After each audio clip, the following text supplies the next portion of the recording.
ntabwo byoroshye kubona uru rutonde, cyane cyane ko burya amakuru nk'aya kenshi avugwa ku bagabo, ariko abantu bakirengagiza ko hari abagore biteje imbere ku rwego rushimishije. Aha nkuzaniye urutonde rw'abategarugori n'abari biteje imbere ndetse babajeje tafaranga pe, nkuko tubikesha imbuga za internet nyinshi zigiye zitandukanye. Muri uru rwego ngiye kukugezaho urutonde rw'abagore 10 batunze akayabo kurusha abandi muri iki gihugu. Uratungurwa no gusanga benshi utaruwazi.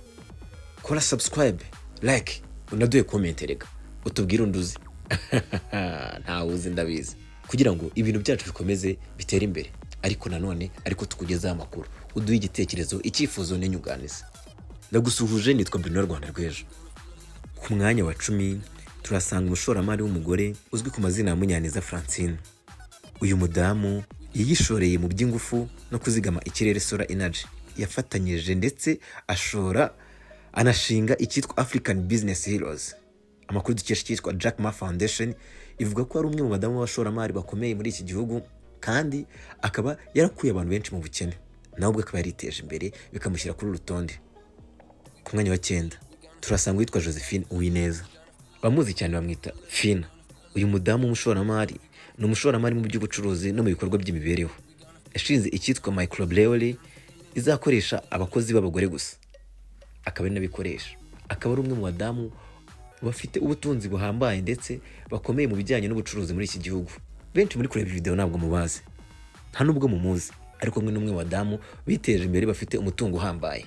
Ku mwanya wa 8 turasanga witwa Beyata Habyarimana, ni umuyobozi mu rwego rw'imari, ni CEO wa BK Group Bank of Kigali.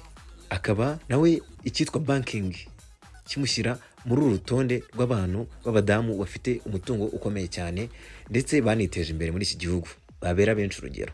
Ku mwanya wa 7 kandi turasanga witwa Marie Claire Nyirabagwiza, ni umudamu wishoreye mu buhinzi ndetse yateye imbere mu buhinzi bikomeye bw'ibihingwa byoherezwa ku isoko mpuzamahanga.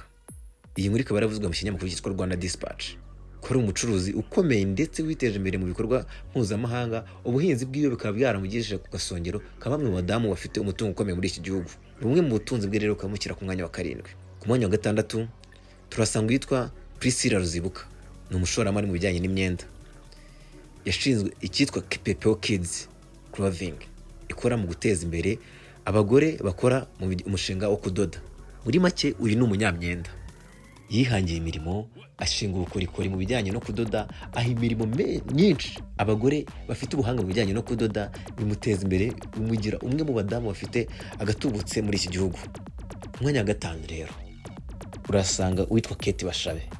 Uratunguwe, iri zina wari urizi, yitwa Kate Bashabe. Akaba ari umushoramari, akaba n'umuntu wibera mu myidagaduro, ariko afite ikigo cya Kabash. Akaba azwi ku bitekerezo byo guteza imbere imiturire na philanthropy. Akaba afite n'uruganda rukora amakaye, ababizi mujye mumuteza imbere. Uyu rero nawe ni umwe mu badamu bafite umutungo ukomeye ndetse biteje imbere mu buryo bwinshi abantu batazi, ndetse akaba yarashoye mu bintu byinshi bigiye bitandukanye mu bijyanye na real estate by'ubwubatsi ndetse n'ibindi bigiye bitandukanye ntabashije kukubwira hano.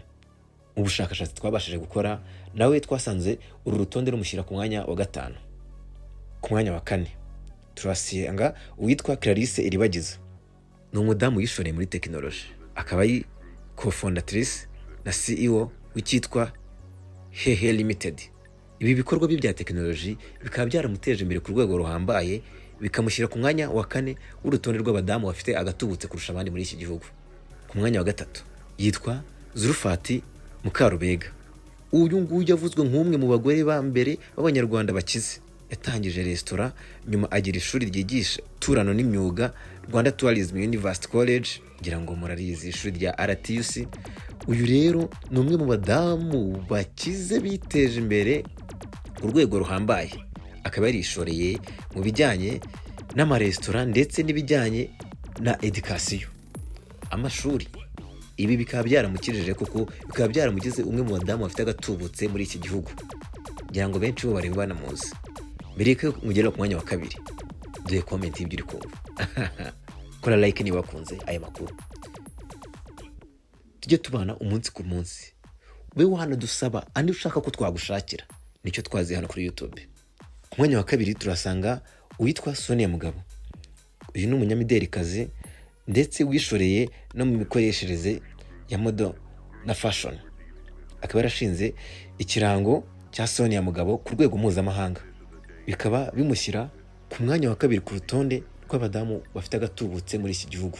Yiteje imbere ku rwego rukomeye, byaramukirije ndetse afasha n'abantu benshi mu bijyanye n'ibikorwa akora. Hagati mbere yo kumugerera ku mwanya wa mbere, ndaguha bonus ya bamwe mu bandi tutabashije gushyira kuri urutonde ariko nabo biteje imbere. Sheri Silva muramuzi, akaba ari umwe mu bakobwa nabo biteje imbere muri iki gihugu ariko batagaruka kuri urutonde, kuko ahangaha turavuga aba miliyarderi, bamwe mu badamu bakize ku rwego ruhambaye abantu badafite gutekereza. Ku mwanya wa mbere rero uratungurwa, uyu mudamu yitwa Epifania Mukashyaka. Uyu ni umushoramari mu by'ubuhinzi bw'ikawa, bikaba byaramukijije ku rwego abantu batatekerezaga. Akaba ari umwe mu badamu bakomeye mu bijyanye n'ubuhinzi ndetse bateye imbere mu bijyanye n'ubuhinzi.